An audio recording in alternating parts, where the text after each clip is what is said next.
Hello, everyone, and welcome to episode 3 of Ambassador's View podcast. I'm your host, Ambassador Zimmy, and with us today is our fantastic co-host, Pandy. Heya. So we have some absolutely amazing news stories. Starting off, we have EA cancels its open world Star Wars game. Then Amazon is rumored to be developing a video game streaming service. And then finally, Netflix is planning to make more interactive stories. Now, to start us off, let's just go ahead and jump right in to EA canceling the open world Star Wars game. So EA, the company everyone loves to hate, has reportedly canceled another Star Wars game. Multiple sources said to be involved with the EA Vancouver's open world Star Wars game have came out stating that the project is permanently shelved by EA. Electronic Arts has recently came out with a statement of their own, stating, as a natural part of the creative process, the great work by our team in Vancouver continues and will evolve into future Star Wars content and games. So, my question for you, Pandy, I don't really know how big of a Star Wars fan you are, but what do you think about this? Do you think that EA is ever going to be able to come out with a single player Star Wars game? Because I'm partly thinking that the upcoming Star Wars game by Respawn, Jedi Last Order, might possibly get canceled as well. Well, if you look at their track record since they made the deal with Disney back in 2013, they don't exactly have a great track record of releasing games. They seem to have cancelled as many as they've released. Isn't it that they only have 2 that they have successfully managed to bring out? So whilst this one has been cancelled, I don't think we'll see the other one. They have said that they are kind of trying to push for that 2020 release when the new consoles are out. So I think they're going to focus all their energy on Jedi Fallen Order and really just get that out in time for that. Yeah, I really hope so as well. But one thing that's really, really interesting is that there's been a meme going around on the great internet, and it's been it's an image, and it basically says like LucasArts, EA, and the main message that the image is trying to put forth is that in the same amount of time that EA has had the exclusive rights to publish Star Wars games, LucasArts has, released like 12 or 16 games. I can't really remember what the meme specifically says. But LucasArts, with the actual Star Wars franchise, was able to do so much more in, let's say, 4 years of holding the Star Wars rights than EA has been able to do. And let's be honest, EA is a bigger, more lucrative publisher and game developer than LucasArts ever was. So what I'm really worried about is I'm really worried that EA is just never going to release a single player Star Wars game. I'm starting to think that their main focus is multiplayer only. I'm starting to think that their main focus is just throwing microtransactions into games to try to make the game as lucrative and profitable as possible. And they can't really do that with a single player game. And so I'm really hoping that the next game that's currently set to be released, Jedi Fallen Order, actually does come out, because I really want to play it. And so many Star Wars fans want to play a narrative Star Wars game. Well, why wouldn't you? If the rumours are true, it takes place between Revenge of the Sith and A New Hope. You get to be a Padawan that survived Order 66. I know. I can understand why a lot of people would be excited. I'm not a huge Star Wars game fan. I like the films more than I like the games. And even I was a little sad to hear that this game was cancelled. From what they were saying, you would have had the choice to be a bounty hunter or a scoundrel. So basically, Boba Fett or Han. And even though I'm not a huge Star Wars fan in that regard, I totally would have tried that game out. So it is sad in a way that has been cancelled. But I hope that does mean that they'll put more effort into Jedi Fallen Order and really give a great game that the fans want. Because it's been since 2013 now, and you guys have waited a long time for EA to deliver something really good. Yeah, I mean, and a lot of what EA's put out has just been disappointment. So many Star Wars fans were super excited to hear that Disney was buying buying the Star Wars franchise from George Lucas. Not, because we wanted new movies and we wanted new games and we wanted just new everything, right? And it's just so disappointing that EA has only released 2 Star Wars games, and in my personal opinion, both of them being a flop. Battlefront 1 and Battlefront 2 are not nearly as good as the original Battlefront 1 and Battlefront 2 that released on the PlayStation 2 and Xbox original console. And let's just be honest, the big reason why people love Star Wars is the story, right? And you're not going to get a story game you're not going to get a good story necessarily out of a primarily multiplayer game. People want a single player Star Wars game. They just do. And this is the second one, if I'm not mistaken, that EA has actually canceled. Like the first one, I think, was Star Wars 1313, and then now it's this new open world Star Wars game. So I'm just really, really hoping that they can get their heads out of their butts and just actually come through and make a game that the fans actually want. And if they can't, I really, really hope that Disney rips this exclusive license away from them and starts, distributing it to developers who are passionate about the Star Wars franchise and to publishers that actually want to release a game that they put work on. Well, I think they would have the capability, maybe, if they showed more faith in their in-house studios. DICE made Mirror's Edge. Visceral made Dead Space. They were great games, so the in-house studios they have are more than capable of creating an amazing game. But EA just does not seem to be willing to take the risk and seems to want to fall back into the old practice, like you say, of the loot boxes and multiplayer, the almost pay-to-win environment. And that's just not going to work, I don't think, with Star Wars. For that universe, you need to fully immerse yourself. You need the great story. Well, and another thing to add to that is there was one developer that you missed right there. No problem, but BioWare, the people who created Mass Effect. So many fans, so many Star Wars fans are screaming for a Knights of the Old Republic, for a KOTOR. I mean, like, come on. Like, you have the perfect developer, the people that make Mass Effect, the people who make Dragon Age. They know how to make a really good role-playing game, right? And then you have the Star Wars franchise. It's like 2 matches made in heaven. Throw them together and make a KOTOR game. You're going to make so much money off of that with like DLCs and bonuses and all this different stuff. I mean, I know Mass Effect Andromeda didn't do very well, but that was because of EA's fault. But Dragon Age Inquisition did very well. So, I mean, they know that they can make money off of a role-playing game. Why not make KOTOR?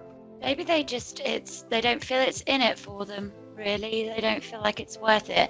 They seem to chop and change their studios as they please, create hype for new games and then just drop them at a whim. Maybe the companies themselves don't have a lot of security and don't want to start these projects themselves. Well, yeah, and I mean, to make a good open world single player game, it definitely cost money, definitely cost resources, and maybe EA just didn't think that they were going to get to make a profit out of it. Maybe they thought that that it was going to take too much time and too much money, and they weren't going to be able to sell enough copies. I don't know how EA really thinks, but usually it's all about money for them. Hopefully we don't see EA cancel any more Star Wars games. Hopefully we get to see, a Knights of the Old Republic Next Generation. Hopefully we get to see this Jedi Fallen Order game here in 2019 or 2020, as what you were saying. But Pandy, is there anything else on the subject of EA dropping this open world Star Wars game that you wanted to talk about before we move to the next story? Well, I think they really do need to pull a good game out of the bag soon. Gary Whitta, one of the writers of Rogue One, has come out and said he feels like they have totally mismanaged the Star Wars franchise. Yeah. I think it's only a matter of a time before Disney walks away. And when they do, some other game company is going to get the exclusive rights of a lifetime. Yeah. There is no bigger franchise to land than Star Wars. Oh yeah. I mean, it's a moneymaker, and that's the real. That's the real confusing part about this is Star Wars is such a beloved franchise. You know, not only are they disappointing the fans, not only are they hurting the franchise and hurting Disney by having these bad practices, but I mean, if they just released a game, it would make a lot of money. I mean, just because it's Star Wars.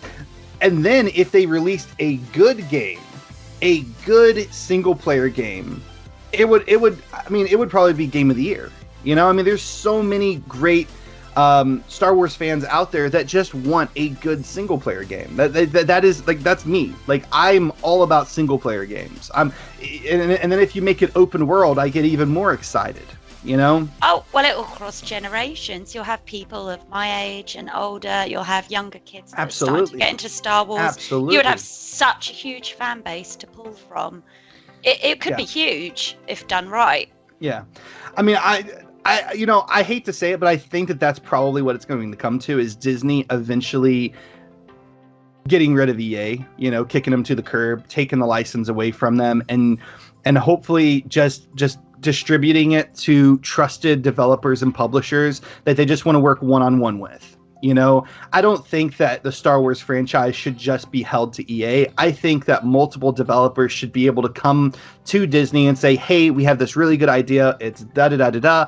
And then let Disney decide, okay, well, we like this, or hey, we don't like this. You know, I think it should work more like that rather than just give EA all the control, because as you can see in the last 4 years, it's not working very good. You know? No, they're not getting much in return at all. Yeah. All right, guys, so moving on to our next story, Amazon, the online retail giant, has just been rumored to be developing a video game streaming platform. Amazon, as of recording this podcast, has not made any statement confirming or denying this. From the sound of it, it seems like this is going to be a new streaming service that will be like Netflix, but with video games rather than movies and TV shows.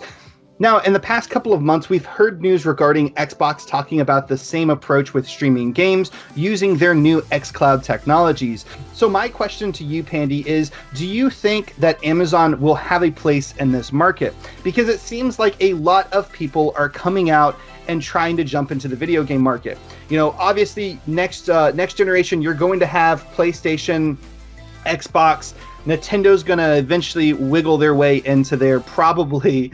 But then you're also going to have this newly announced Madbox console. Google's working on a streaming platform service, and now Amazon is looking to get into the video game market. So do you think that, first, will there be enough room for Amazon to try to squeeze themselves in here? And second off, do you think that they're actually going to be able to bring something new and innovating to the table to get people to convert from PlayStation or Xbox or Nintendo to Amazon? Well, for starters, there will also be one more competitor in EA with their Project Atlas. So it seems like the market is going to be pretty saturated with all these companies trying to get the slice of the same kind of pie. I honestly don't think they could do it. I mean, they could possibly expand on what they have with Amazon Prime, but with this, it'll come down to what companies they can attract that will allow them to distribute their games. And in the beginning, I don't think many people are going to want to take a chance with that. Yeah, I agree. You know, I mean, because let's be honest, right? In the last 20 years, Xbox, PlayStation, Nintendo, those are the names that are iconic with gaming. You know, you think gaming, you think Xbox, Nintendo, PlayStation. I guess you could also think like Steam or like, you know, PC gaming and whatnot. But let's not talk about that. But you know, whenever you think of Amazon, you think of a retail giant, like I said in the beginning of this podcast. You think of their online store. You think of what is it, Alexa, or is that owned by Google? I don't know. You think of Amazon TV. You think of that type of stuff, but you don't think of gaming, right? And so I think it's gonna be really, really hard for Amazon to get their name out there and to get consumers trusting enough to use Amazon for gaming. Well, they already have a presence in the gaming world. They have their ownership in Twitch, and you're also able to access Amazon Prime from your console already, be that PlayStation or Xbox. So if they started making a leap into streaming itself, would you suddenly find themselves losing these contracts with these companies? Would Microsoft want their competitor on their consoles? Will they have to build themselves up completely from scratch? Mm-hmm. And that's a great question itself, because what I think this article that we actually got this story from is actually talking about is Amazon is wanting to create a streaming platform that you could play games off of your smart TV, you could play games off of your phone, off of your tablet, probably off of your computer as well, I would imagine. But it wouldn't really make very much sense for Amazon's streaming game service to be allowed on the Xbox, right? Because it wouldn't make any sense, because Xbox is trying to do that themselves. So why would they want to invite a competitor onto their system? And so it just doesn't really make a whole lot of sense. And another thing too, I kind of want to bounce to that, because you were talking about EA is now talking about doing a streaming, like a streaming version, like what Amazon and Google is doing. And so if EA takes that same approach, will we actually even see EA games on the new Xbox? I would imagine it would be like a lot of the other companies are doing with their streaming services. Disney are forming their own one, so we'll stop seeing Disney films on other streaming services, only on their own. And I think it'll be like that as each of these companies make their own little streaming things. They'll each kind of keep their own games to themselves. So it'll be an EA exclusive thing. This is all hypothetical, but you might pay a monthly subscription and you'll have access to their entire backlog of games. Yeah. It will be that way, I think. Well, another thing too, bouncing back to Amazon, like I said, what was it, 2 weeks ago, whenever we were talking about the Madbox console, a huge thing that kind of determines whether a gamer is going to go with Xbox or PlayStation is what exclusives do they have, right? Well, this, Amazon, if they decide to break off and make their own thing, they're not going to have Halo. Unless they make a deal with Xbox, they're not going to have God of War unless they make a deal with PlayStation. So, what exclusive title are they going to be able to bring to the table? Are they going to be able to not only get, gamers interested in using their service, but also offer a good service that is going to be able to be comparable to, let's say, Xbox's xCloud streaming, technology? And then to add to that, are they going to be able to get enough third-party developers onto it to really warrant gamers paying their monthly fee to use their service? And are they going to be able to make exclusive games as well?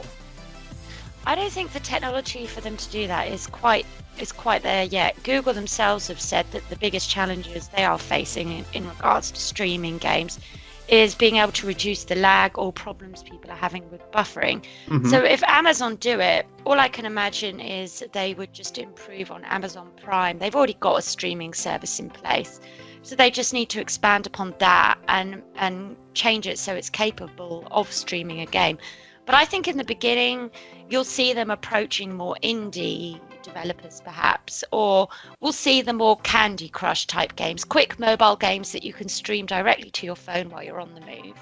I think we'll see more of those than we will AAA titles, because a lot of the studios, it's going to be new technology. Are they going to want to instantly go yes to Amazon when Xbox might be doing it better? Yeah. Well, and that's one thing all on its own as well is, whenever someone initially hears that a company is creating their own streaming service or creating their own gaming console, because really, if you're creating a streaming service, a video game streaming service, you're pretty much creating a brand new console. There's a lot of stuff that goes into that. There's a lot of logistics. There's a lot of programming. There's just a lot that goes into it to make it work. And you mentioned how they already have their stream service, like with Amazon Prime, like their Amazon TV stream service. But streaming a movie is completely different than streaming a video game, right? Because for the longest time we've had Netflix, and Netflix has worked pretty good. Um, like 3 or 4 years back, I actually had a PlayStation 4, and I played their streaming service. It's like their rental streaming service. I think it's called PlayStation Now. It works very much like Game Pass, but you have to rent each individual game, and you can play it for as long as you rent it for. And so I rented a bunch of like Uncharted games and stuff like that, and I played them. And sometimes they worked very, very well, and then sometimes they just didn't. And I know it's been 3 or 4 years since then, but Amazon is primarily known for being an online retailer. Do they have the people behind them that are going to make their dream come true, you could say? Well, I think they could certainly have the people behind them if they tried, but like you say, the stream service itself, it certainly wouldn't be ready now, and I think in the beginning it would be lower quality games. But as to whether or not I think people would use it, I think if you have an Xbox, you'd probably go to Xbox. If you have a PlayStation, you'd probably go to PlayStation. If you have an Amazon Prime subscription already and it is linked to it, you might be more likely to try it out. But I can't see many people immediately going to Amazon for their gaming, maybe to buy gaming accessories, but not to stream, especially as I don't think we're going to see amazing games in the beginning. We might see some older games, ones that might be easier to run, or, like I said, like the Candy Crush games. But I don't think we're going to see God of War there anytime soon. Well, I think overall that this story is really, really interesting, and I just can't wait until next week whenever we hear that Keurig is creating their own gaming console as well. They're shifting from making coffee pots to gaming consoles, because it just seems Burger like King box. yeah. McDonald's is coming out with their new console as well. I mean, it just seems like so many companies are just jumping and leaping onto the video game market and seem to be wanting a piece of the pie in 2020 or maybe 2021, depending on when they get their stuff together. But anyway, Pandy, is there anything else that you would like to talk about with this subject before we move on to the next one? No, I think we are ready to move on. Alrighty. So moving on to our next and final story, Netflix recent FMV interactive story movie Black Mirror Bandersnatch has gotten a very warm and positive reception from fans. So much so that Netflix has confirmed their interest in pursuing more interactive FMV games. For those who don't know, FMV games are basically movies where you choose different options for what you wish the main character to do. Personally, myself, I'm very excited about this news. I love FMV games, and I really think a lot of players look over this amazing genre of games. One of the main reasons I'm really excited about this news is that I think Netflix has the power to introduce a wide audience to FMV games that just isn't there right now. Pandy, what is your thoughts about this? Well, I agree with you. It is exciting. I'm also a fan of FMV games, as we've spoken about quite a few times. And when Bandersnatch was released, a lot of us that were fans of games by studios like Wales Interactive or Deveki Studios were incredibly excited. We were immediately tweeting out and linking these companies with Netflix, because we really think they could find a home there, especially games like Late Shift, which you and I have both played. Yeah, fantastic game. It really is, and it's fantastic. Very, very similar to Bandersnatch in how you go about it and how you can complete it, how it has multiple endings. And Bandersnatch wasn't even the first interactive TV show of this type they had. They also had a child's one based on Puss in Boots from Shrek. So they seemed very keen to introduce this interactive market, and a lot of fans of FMV are excited because they're wondering if this means that studios they love might also find a home on that platform. Well, I definitely agree with you. I think that a lot of these FMV studios could find a home with Netflix. The only thing that would be holding them back is that, there is a difference between FMV games and like the whole genre. You have FMV games like The Bunker, which are more of like an exploring around the map, kind of, like clicking on different things, interacting with different objects and whatnot. And the shape-shifting detective is also a really good example of this as well. And then you have your FMV games that are basically literally a movie with two different options throughout the movie that you can select from. And you have tons of alternate endings depending on all the choices that you make throughout that movie. I think like your games like Late Shift stand a really, really, really good chance of winding up on Netflix, or the studios making those types of FMV games have a really, really good chance of hopefully getting partnered with Netflix. Whereas your games like the Shape-Shifting Detective, like The Bunker, those studios I think would need to make a more cinematic approach to their games rather than having a lot of interaction. You know what I mean? I agree to an extent, but I also think that the people behind these games aren't that different to Brooker himself, the gentleman that made Bandersnatch. They are all huge fans of games. If you watch Black Mirror, you will see so many different references to gaming, to different games. He'll use little catchphrases all throughout these episodes. And it's the same for Tim and Linda Cowles, the couple behind DeVecchi Studios. And I think with just a little bit of tweaking, their titles would be just as well received on Netflix as Brooker's are. I think a lot of people would actually enjoy having slightly more control, being able to, like in the case of the Shape-Shifting Detective, flip between the characters and just have a little bit more say in what happens while still being entertained. Because we can sit there and we can watch The Bunker, for example, and you're still entertained. It's still like you're watching the film. The interaction still is quite marginal. It's really not that much more than what you would find in Bandersnatch. And for those that are into that kind of thing, I think being able to access it through Netflix will just widen the audience and will just introduce a whole load of people to a new genre of games they've never even thought about before. And another addition to that as well is it's a great way of getting young people and old people that have never ever touched an Xbox controller into some format of gaming. I mean, there's a lot of people, like, for instance, my mother, right? She's disabled. She literally sits on the couch, watches TV, goes to sleep, eats food, all that different stuff. She can't really do a whole lot, right?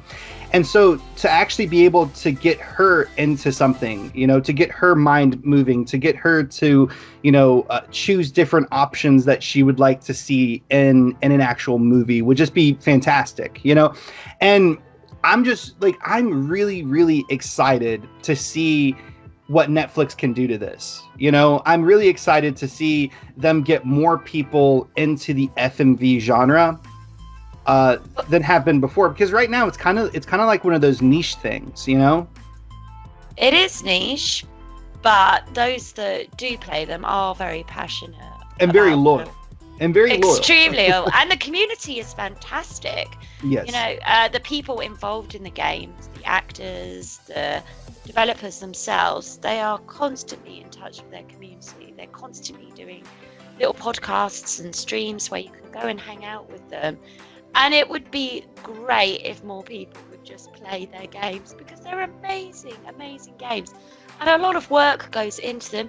I mean, you remember the Poe and Monroe. How can anyone ever forget Poe and Monroe from the Shape-Shifting Detectives? I love Poe and Monroe. Exactly. I love them, yeah. I mean, it's fantastic. They put as much love and attention into creating each scene as any film director or any game developer does. They're really worth the effort. And I really think Netflix should really take more of these companies on board. Mm-hmm. Well, what I'm really excited for is I liked Bandersnatch. I haven't actually completed it all yet. It's something that I'm really into, but I would love to see like a thriller. You know what I mean? Like a dark thriller with like some murderer running through the house or something like that with an FMV format, because that would be so much fun.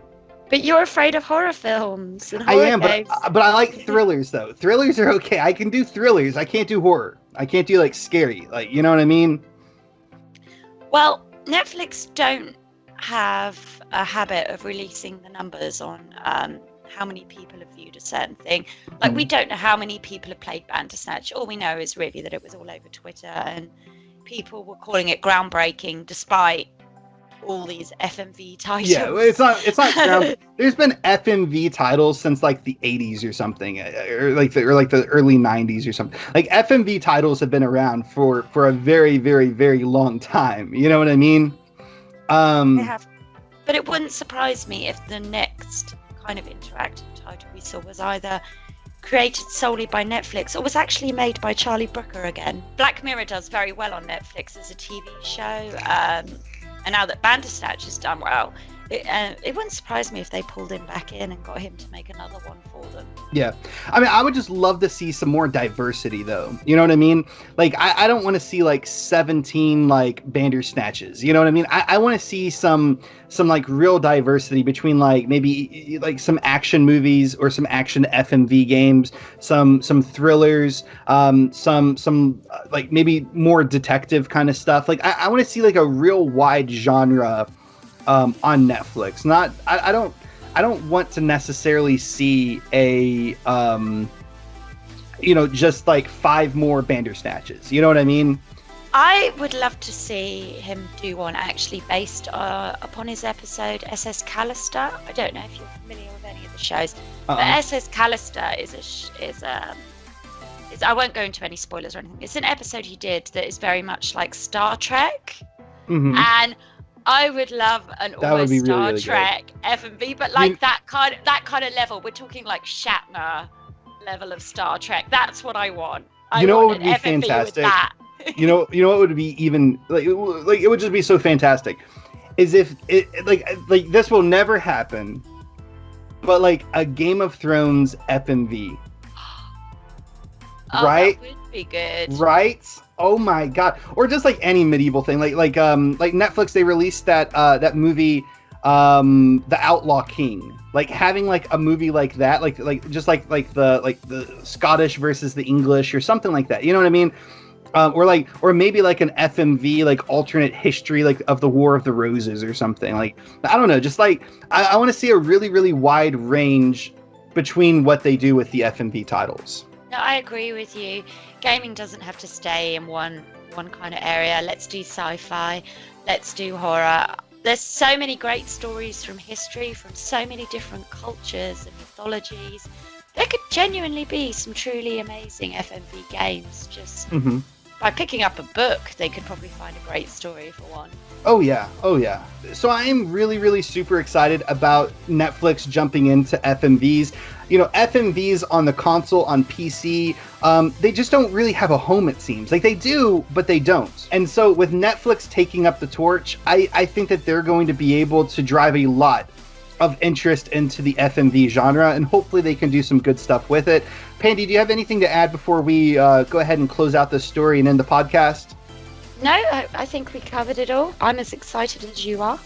Okay. Alrighty, guys. Well, that's going to be pretty much all that we have for this episode of Ambassador's View podcast. Make sure to check back every Friday for a brand new episode packed full of gaming news. I hope you all have a fantastic day. Peace out, guys. See you guys.